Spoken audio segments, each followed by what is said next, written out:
Hello everyone, welcome to my YouTube video. Today I'll be examining how I'm coping with life. In particular, I'd like to discuss how I'm coping with people who hold harmful beliefs, as well as people who do harmful actions, or simply people I don't really like. And I will also be discussing how I try my best to connect with these people, and by extrapolation, how I connect with anyone I come across.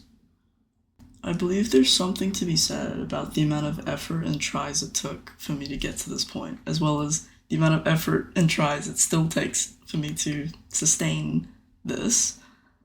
But I feel it's worth it because I feel much more content now, and I feel much less hate towards people than I used to since my discovery and implementation of these concepts and beliefs. The effort in question, I would say, refers to the amount of work that I needed to do to kind of maintain my internal emotional environment when I engage with people, but also in the context of conversation, the effort it takes to uphold my half of the conversation, and sometimes even doing a little extra to uphold the other person's side of the conversation. With this effort comes trial and error, and overcoming that as well. And overcoming the frustration and the desire to kind of just give up and say, oh, screw you all, and stop applying myself, I guess. But I think what keeps me going is my willingness to risk a little and give things a go. Sometimes it's worth it to give people extra effort. Maybe it goes somewhere, maybe they open up, maybe it's a really wonderful interaction when you just try a little harder in the beginning stages of it, for example. And sometimes it just goes nowhere, and I stop wanting to talk to them, I lose interest in them, or the conversation kind of just drags and drains me. And I would say even then, it's not necessarily not worth it either, because you still get a grasp for, okay, I don't particularly like this type of person, and perhaps that shortens the amount of time you end up talking to people you don't really mesh with, instead of figuring out you don't like someone 2 months into a friendship or something, or 2 months into a talking stage, situationship, whatever.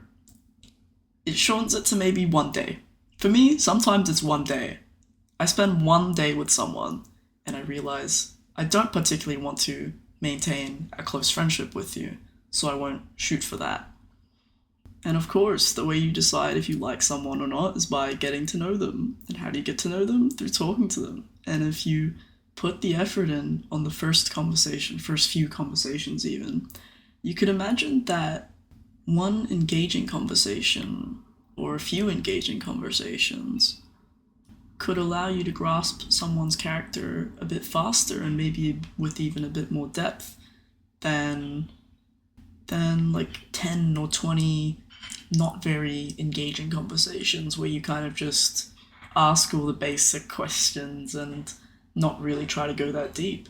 And even if they don't really want to answer your questions, or maybe they really avoid opening up to me, or maybe they just don't want to. In both cases, I'm probably not going to be very interested in talking to someone who doesn't want to talk to me, or someone who doesn't want to reveal themselves to me. Or ironically, I notice when I put in this extra effort, it allows me to expend less effort later. Maybe I find out they're not my thing within the first day of talking to them, so I don't find out I don't want to be friends with them 2 months into a friendship with them, for example. But also, one good conversation is better than 10 mid conversations to me, especially from an efficiency and time point of view. But also, I feel sometimes you just go really deep really quick, and then maybe that allows you to go pretty deep the next time as well. And so you waste less time kind of just in this fluff phase of talking I would say. Anyways, I'd say that's one reason why you might want to put in the effort when it comes to talking to people and connecting with them. Because when you put in the effort at the start and you get to know your preferences and you waste less time later and less effort later. And now I guess it's time for me to talk about how to handle the frustration of it all. I would say there's not really an easy technique for this, but to me, I feel like I've just developed kind of an interesting relationship with pain and how I feel pain, and I don't really see it as something to avoid, or at least I'm trying my best to not see it as something I should avoid. And when I say pain, I would say it encapsulates just any unpleasant feeling. So, anxiety, fear, being uncomfortable, and frustration. And, ooh, and gosh, there has been a lot of trial and tribulations in my experience. And sometimes I do wonder, why do I even try? But there's not really a fix for this, but I've found that absurdism seems to help. I try simply because I'm able to try, and trying will give me a more than 0% chance of achieving something, or achieving what I desire. And giving up will yield probably a 0% chance of getting the thing. So I think trying is always worth it. And that's been what I've been trying to live for. And I live for humor too. For a while, I lived precisely because I didn't want to. Because, I don't know, just because I don't want to live doesn't mean I shouldn't live. And since I'm gonna die anyway, why speed it up? I just gotta let it happen. There's nothing really to lose, I guess, by living. Especially when the alternative is losing it all, maybe? But I guess overall, what this yields is just I can experience pain, and I feel like I don't really mind it as much anymore because it's sort of just like whatever to me now. Like, oh well, time to move on to the next thing. And sometimes it does feel like I'm Sisyphus just pushing a rock up a hill, but the struggle itself towards the heights is enough to fill a man's heart, or whatever. Quote by Albert Camus. But I guess I'm just hoping the struggle fills my heart. But sometimes I think, what are we even striving towards? Like, what are humans striving towards? We seem to be trying to strive towards, like, something, but we don't really know what it is, and we don't even know if we want it. I think we try just because we can, as a humanity and as individuals. Trying is all we can really do, and I think everyone is sort of trying their best anyways. I don't believe in free will. I think everything kind of just rests on one big causal chain, and people are a product of their genetics and environment. I think that whatever happens, and whatever's going to happen is just going to happen. And I think absolutely, like, direct efforts to try, I guess, in the moment. But you get what I mean? Like, the big line of time is just going to happen how it's going to happen. And as how we can't change the past, I think when the future passes, we're not going to be able to change the future in that sort of sense. Don't know if that made sense or not, but I hope it did. I think that not believing in free will has increased the amount of compassion I have for people, because I don't see the shitty things people do, or things that people do that I'm not a fan of, or things that people believe in that I'm not a fan of, as, I guess, direct, like, threats to me, or like they just want to piss me off or something, and I don't feel a need to get back at them because that's not the reason. I believe that that's not really the reason behind their actions, right? I seem to come more from a approach of wanting to understand what caused them to think the way they think and be the way they are. Inquiring about why someone believes what they believe can make them think about why they believe what they believe. And a beautiful thing that can occur is that they convince themselves out of that belief, and possibly into a different belief, maybe even what you believe in. And I think that's wonderful. I would say my goal with this, with any discussion really, isn't to win them over with my words, but to have the person win themselves over by thinking about it in their own head, right? I think that's the most wonderful way to engage in discussion. There's always going to be people I dislike or am frustrated with, or maybe even hold animosity towards, but I rest easy knowing that they're probably not very happy, and I'm glad I'm not them.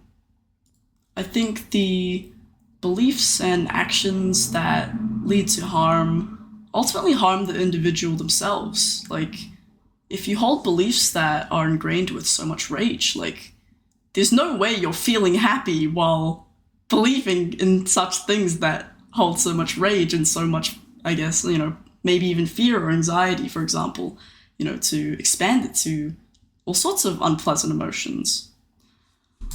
And I still wish those people the best. And I hope that they figure out what works for them, essentially. What's for sure is that I don't think fighting with people or engaging in conflict, heated conflict, is beneficial for anyone involved, including myself. And so I try to avoid that where I can. And sometimes the best thing to do is to just walk away. Thinking more on why someone may hold harmful beliefs or engage in harmful actions or behaviors, I think ultimately it is due to ignorance, and maybe even particularly due to ignorance about your own ignorance. I think it's very true that you really don't know what you don't know, and I try to keep that in my mind as much as I can as I go throughout my life. And I'm always striving to learn more and to double check things that I do know. One of my favorite ways to learn is by talking to people and inquiring about their thoughts, their life experience, and their beliefs, and how they come to believe what they believe, as well as tell them about my thoughts and life experience and how I came to believe what I believe. During these conversations and discussions, I try my best to be authentic while respecting them and hearing them out as best as I can with as little judgment as I can. People open up when they feel respected and when they don't feel judged and persecuted for who they are, essentially. And when people open up, well, that's a good sign for a meaningful conversation, a meaningful connection. And I love that. And I love that sometimes you just connect with strangers and maybe you never see them again, but you might just remember them. And sometimes I find myself thinking about those conversations with those strangers, and sometimes I pick up on interesting facts or something valuable, and maybe you might even find something that sticks with you for the rest of your life. And of course, sometimes I walk away from conversations thinking, I'm not sure about that one, but it's all a sort of gamble, I would say. In my mind, you just gotta keep pulling on the slot machine until you get what you're looking for. But in this case, you don't really have much to lose, I feel. And of course, all that I've just said can be true for the other person too. Maybe what you say makes an impact on their life. Maybe it doesn't. Who knows? But sometimes I walk away with a memory of a precious moment I had with someone, even if it was ephemeral and short-lasting. And sometimes I briefly think about it, especially right now when I'm discussing it. But I'm satisfied with just that, I would say. I think people don't need to be around forever for you to cherish the time you've had with them. I think an inevitable end doesn't mean that you shouldn't have a beginning. Maybe an inevitable end might mean you should start right now, as soon as you can. Have as many beginnings and ends as you can. Have as many little stories as you can. I live for the plot and for the lore, I must say.